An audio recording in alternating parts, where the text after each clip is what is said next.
The fatwa, inshallah, we'll read here. Question says, هل ورد عن رسول الله صلى الله عليه وسلم رفع اليدين عند التكبير في صلاة الجنازة وهل ورد عنه أنه يمسح وجهه بيديه بعد الدعاء?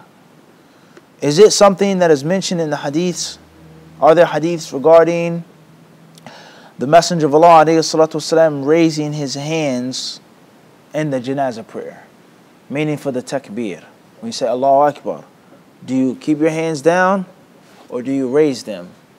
Are there hadiths from the Prophet ﷺ regarding this issue?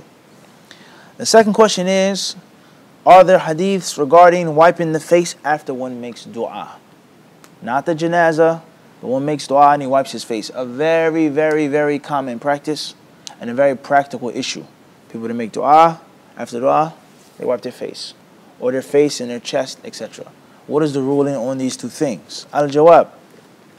The answer says, فَعَلَهُ الصَّحَابَةُ رَضِيَ اللَّهُ عَنْهُمْ كَانُوا يُصَلُّونَ عَلَى الْمَيِّتِ يُكَبِّرُونَ عَلَيْهِ أَرْبَعًا وَبَعْضُهُمْ يُكَبِّرُ سِتًّا وَقَالَ إِنَّهُ بَدْرِي وَيَرْفَعُونَ أَيْدِيَهُمْ عِنْدَ كُلِّ تَكْبِيرَةٍ. The answer says that this is something that the companions used to do. It's something that the Sahaba used to do, meaning raise their hands when they made the takbir in janazah. And the Sheikh, he says here that it is basically no hadiths on it, or he doesn't know of hadiths on it. Is that this was a practice that was established by the Sahaba. He then says, whenever they offered prayer over someone who was deceased, a dead Muslim, they would make 4 takbirs, and some of them would do 6, sometimes 6 takbirat. He says that it is reported that one of the Sahaba said, "Innahu Badri." He says that this companion who died was from the people of Ahlul Badr. He fought in the battle of what? Badr. So I'm going to make what? 6, and not 4. He's a Badri, so therefore he deserves 6. He says this is what the Sahaba used to do. As far as wiping the face after one makes dua, فَهَذَا جَاءَتْ فِيهِ أَحَدِيث. He says then there are hadiths on this issue. There are hadiths on this issue. وَإِنْ كَانَتْ ضَعِيفَةً أَنَّهُ يَمْسَحُ وَجْهَهُ بِيَدَيْهِ بَعْدَمَا يَنْتَهِ مِنَ الْقُنُوتِ وَبَعْدَ الْأَدْعِيَةِ. He says, even though these hadiths, the Shaykh, he says they are weak. These hadiths are not strong. Rather, they are weak. They're weak hadiths. That the Prophet ﷺ used to wipe his face with his hands after he made dua of qunut and certain supplications. وَبَعْضُ الْعُلَمَاءِ يَرَى أَنَّهُ غَيْرُ مَشْرُوعٍ. And there are other scholars who say that this is something which is not from the deen. It is not from the deen and it should not be done. This fatwa was given here by Sheikh Abdullah ibn Humayd. May Allah Azza wa Jal have mercy upon him. The translation of the fatwa is clear. A few brief points of reflection on this fatwa. The first point is that he mentioned, or if you notice here in this fatwa, the first point is that the Shaykh rahimahullah ta'ala, he never ever said anything's halal or haram. He never said this is obligatory, this is recommended, this is haram, this is bid'ah. Pay close attention. The Shaykh, he never said anything from his personal opinion. So let this be a lesson and a warning and a means of education and enlightenment for those who say you never answer the question. They say you never answer the question. You leave the people on cliffhangers. You leave the people out there. You never answer the question. If that is the case, which is not the case all the time, sometimes we do give the answer from the people of knowledge. I have wali fihi uswatun hasana. I have a good example, what? And this what? A person who's a bona fide scholar about Islam. He never ever said what I mean? It's permissible to raise your hands in the janazah. Did he say that? He said the Sahaba did it. He never ever said that it's haram to wipe your face. He said the hadith da'ifa. He never said that it's recommended to wipe your face after the dua. He said that there's hadiths on it. So this is something that we have to understand, is that when you study and when you read and benefit from the people of knowledge, you should try your best to take their etiquette. You should try your best to take their etiquette. And there isn't always a rule that you have to say yes or no. Nor is there a rule that you shouldn't say yes or no. Depends on the situation. Everyone understand this? That's first and foremost. Ibn Qayyim rahimahullah ta'ala, he wrote a book called إعلام الموقعين. He wrote a book called إعلام الموقعين. The notice to the signers. I'lam is to give someone knowledge, ilm, al-muwaqi', one who's writing off, an Rabbil Alameen, saying that muftis and qadis and sheikhs, they're signing something on behalf of Allah. That's the title of the book. To remind and to teach and to enlighten. And when you say this is halal, this is haram, this is sunnah, this is bid'ah, you're doing what? Signing on. For Allah. So you better make sure what? What you're signing is right. You need to make sure that what you're signing is right. So the fatwa is dangerous. And you have to be mindful of that. You have to be mindful of that, okay? So this is something that is my duty to pass this on to you brothers and sisters. That's the first point of reflection. The second point of reflection is there are certain acts of ibadah that you may do on a daily basis or certain specifics that there may not always be a hadith to prove. There may not always be a hadith to prove them. There are many things that you do and say, the dua for this, the Eid greetings, that there's no hadith on. And it's something that was established by the Sahaba. So with that being said, it is not obligatory to do what they did necessarily, unless there's consensus. But one companion did it, this one, don't force it upon the next person. Nor say it's a bid'ah to do something else, in which someone else is using some other type of evidence. Also, the concept of you have to be mindful of the people when they just say that your deen is made up, your madhab is made up, I'm just Quran and Sunnah. I'm just Quran and Sunnah. What the Sahaba did is not what? Quran and Sunnah. What the Sahaba did is not Quran and Sunnah. The Quran has clearly praised them and lauded them and instructed us to take them as role models in their example. But what the companions did is not necessarily what? The Quran and Sunnah. So being upon the Quran and the Sunnah and having knowledge is a requirement and it's a responsibility.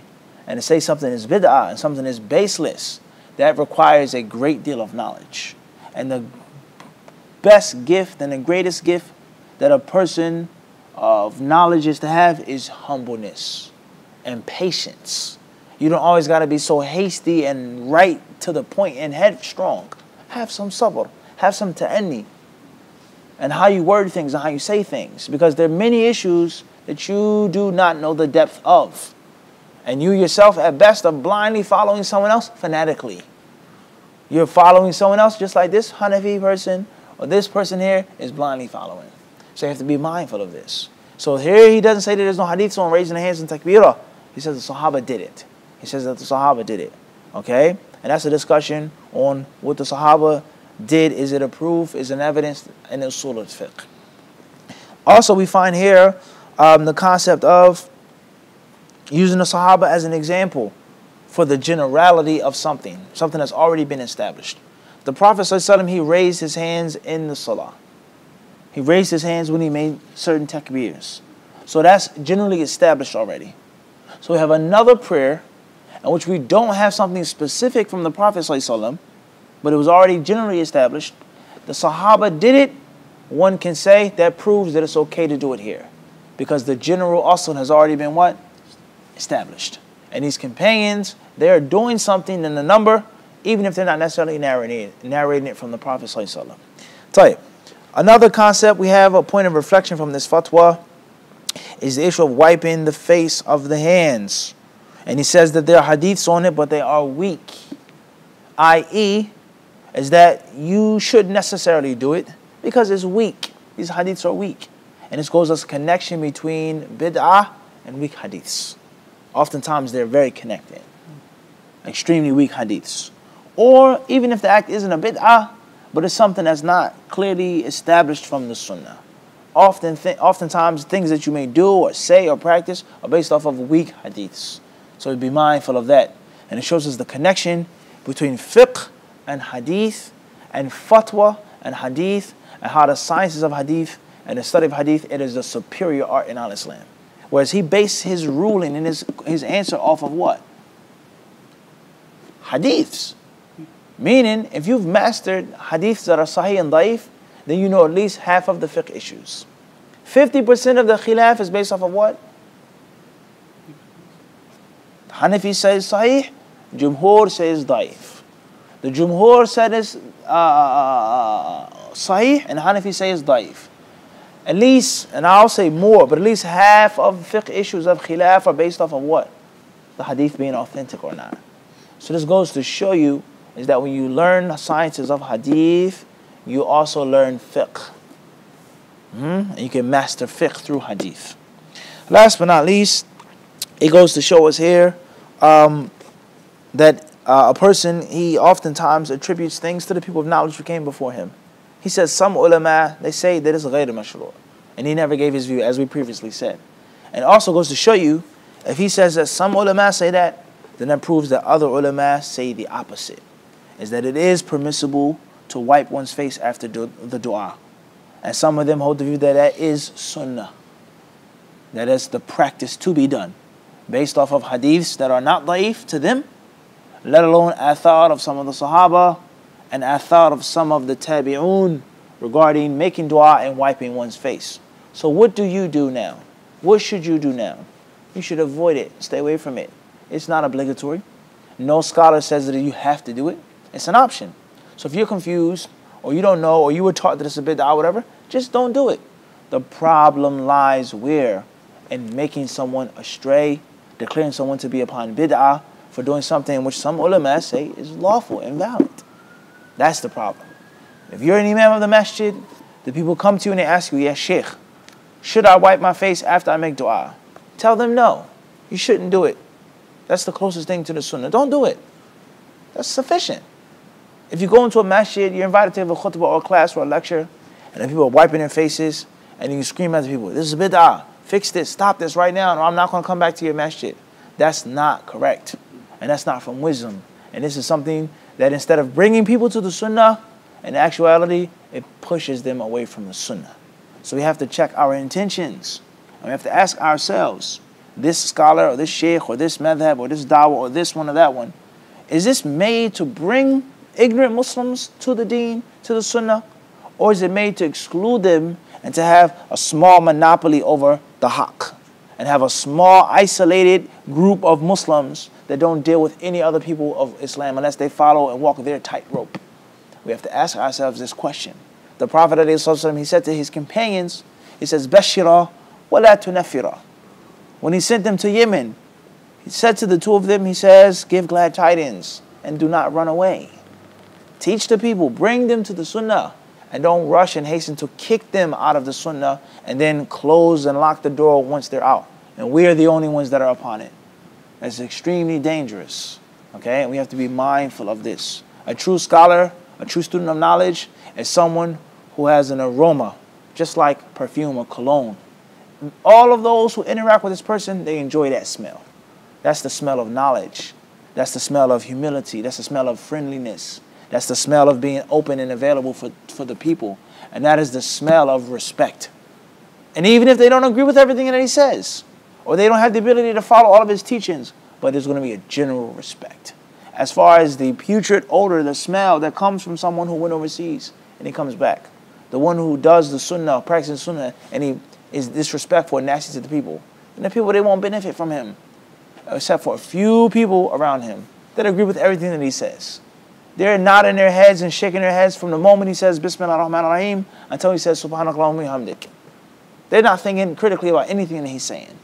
But the people in which he has to call and invite and teach, it's a different story. So we have a good example in the Prophet ﷺ who taught with wisdom. We have a good example in the Prophet ﷺ who was harsh and he was soft. And we have a good example in the ulama of al-Islam with regards to these issues. And it is not from the deen to go to war with Muslims over these issues. It is not from the way of the Salaf al-Salih to push people away and scare them away. Rather, it is the way to bring them close, invite them, teach them, and defeat them with knowledge. If there's someone who's ignorant, or someone who's arrogant or obstinate, beat him with ilm, with hikmah, the way of Ibrahim alayhi salatu wasalam. He didn't say you were mushrikun, you're a polytheist, you're going to the fire of hell. He said the big idol did it. He made them feel stupid about themselves. And they knew that he was right, but they couldn't follow him for one reason or another. But mentally and intellectually, he defeated them. He outwitted them. He outflanked them. Everyone understand this? So even if the person isn't going to follow you in your masjid, or this one isn't going to listen to you, know for sure that the ignorant masses, inshallah, someone is going to listen to you. And someone is going to say, you know what? He's right. That doesn't make any sense. There's no hadiths on the issue. There's nothing to prove it, but he keeps telling us to do it all of these years. And if he can't follow it, then his son is going to follow you. The next generation. There is someone that's going to listen to you if you have the ilm and if you have hikmah. And your dawah shouldn't just be for one person. He may argue with you, you're Wahhabi, get out of my masjid. No problem.